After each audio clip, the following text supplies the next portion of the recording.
आप सभी लोगों को कृष्ण जन्माष्टमी की बहुत बहुत हार्दिक शुभकामनाएं। आप लोगों का जीवन सफलताओं और खुशियों से भरा हो, ऐसी मैं ईश्वर से प्रार्थना करता हूं। और इस पावन दिन पर श्री कृष्ण के चरणों में प्रार्थना करता हूं कि आप लोग हमेशा स्वस्थ रहें, प्रसन्न रहें। मेरे लिए तो यह दिन अपने आप में अद्भुत है, पावन है।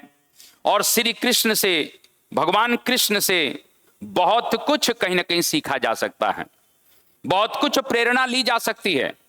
आप खुद ही बताइए, जिस व्यक्ति का जन्म ही जेल में हुआ हो और उसके पश्चात जेल में जन्म लेने के पश्चात भी उसको अपने माता और पिता से कहीं न कहीं बिछड़ना पड़ गया, उसी रात को कुलना के मथुरा से कहीं न कहीं उनको गोकुल जाना पड़ता है। और आप खुद देखिए कि भगवान कृष्ण कहीं न कहीं जन्म से मृत्यु तक का जो सफर उनका है वो छोड़ते ही चले गए। जिस व्यक्ति का जन्म जेल में हो रहा है, कभी माता पिता को छोड़ा, फिर गोकुल जाना पड़ता है। गोकुल पहुंचते हैं तो कुछ समय के पश्चात आप देखिए कि वहां संघर्ष का जीवन व्यतीत करते हैं, क्योंकि कंस के द्वारा बहुत सी आसुरी शक्तियां उनके खिलाफ भेजी जाती हैं। लेकिन वो कहीं न कहीं वहां पर भी संघर्ष करते हैं और वहां से संघर्ष करने के पश्चात अंततः उनको गोकुल भी छोड़ना पड़ा, यशोदा भी छोड़ना पड़ा, यशोदा को भी छोड़ना पड़ता है, नंद को भी छोड़ना पड़ता। आप खुद सोचिए कि एक तरफ अपने पिता वसुदेव और देवकी को छोड़ा, दूसरी तरफ कहीं न कहीं गोकुल को छोड़ा। गोकुल को छोड़ने के बाद यशोदा और नंद जिन्होंने पालन पोषण किया उनको छोड़ा। कुछ समय के पश्चात कहीं न कहीं मथुरा में भी संघर्ष हुआ और कुछ समय के पश्चात जरासंध के आक्रमण के कारण मथुरा भी छोड़ना पड़ गया।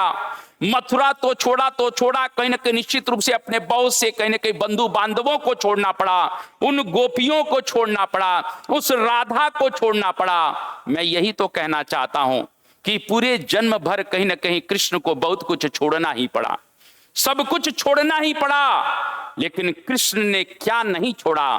कृष्ण ने अपना देवत्व नहीं छोड़ा, कृष्ण ने अपनी मुस्कान नहीं छोड़ी, कृष्ण ने कहीं न कहीं अपनी सकारात्मकता नहीं छोड़ी, कृष्ण ने अपना संघर्ष नहीं छोड़ा। मैं यह कहना चाहता हूं, निश्चित रूप से आप देखिए कृष्ण के जीवन से हमें बहुत कुछ कहीं न कहीं सीख मिल सकती है। आप खुद देखिए, कहीं न कहीं सत्य का साथ देने के लिए, धर्म का साथ देने के लिए उन्होंने ये नहीं देखा कि कौरवों के पास बहुत बड़ी भीड़ है, कौरवों के पास एक से एक सेनापति हैं, तो मैं कहीं न कहीं असत्य के पलड़े में चला जाऊं।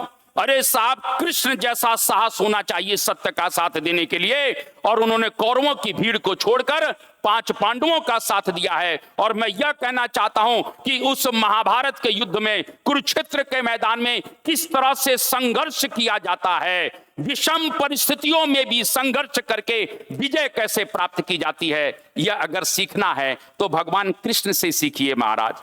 विषम परिस्थितियों में भी कई बार कहीं न कहीं पांडवों का कुलना के मन टूट जाता था, निराश हो जाते थे, लेकिन कृष्ण जैसा सखा उनको मिला। और कृष्ण सकारात्मकता का प्रतीक है। कृष्ण की वजह से उस विषम परिस्थिति में भी संघर्ष करते हुए पांडवों की विजय होती है। मैं यह कहना चाहता हूं, अगर मित्रता का संदेश कहीं सीखना है तो भगवान कृष्ण से सीखने की जरूरत है। आज भी कुलना के कृष्ण और सुदामा का उदाहरण दिया जाता है। मैं यह कहना चाहता हूं, अगर प्रेम सीखना है तो कृष्ण और गोपियों के प्रेम को देखिए महाराज। कहीं न कहीं इस प्रकार का प्रेम का संदेश भी उसने पूरे संसार को दिया। और महाराज कहीं न कहीं भगवान कृष्ण ने जो उपदेश दिया, कर्म के सिद्धांत का जो उपदेश दिया, वह गीता के रूप में आज भी संसार को नई दिशा दे रहा है। मैं यह कहना चाहता हूं, भगवान कृष्ण कहीं न कहीं प्रेरणा के स्रोत हैं और हमको और सभी को कहीं न कहीं भगवान कृष्ण से बहुत कुछ सीखने की जरूरत है।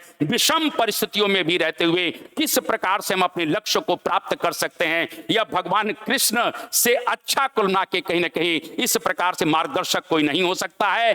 आज फिर मैं इस कृष्ण जन्माष्टमी के अवसर पर आप सभी लोगों को बहुत बहुत हार्दिक शुभकामनाएं देता हूं। भगवान कृष्ण के चरणों में वंदन करते हुए कहीं न कहीं यही प्रार्थना करता हूं कि पूरे संसार में शांति रहे, समृद्धि रहे और सब जगह कहीं न कहीं वैभवशाली जीवन हम लोगों का हो। आप सभी लोग अपने लक्ष्य के साथ कहीं न कहीं निकलें। इन्हीं शब्दों के साथ मैं आप सभी लोगों को बहुत बहुत नमस्कार।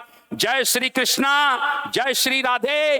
श्री कृष्ण जन्माष्टमी की आपको बहुत बहुत हार्दिक शुभकामनाएं।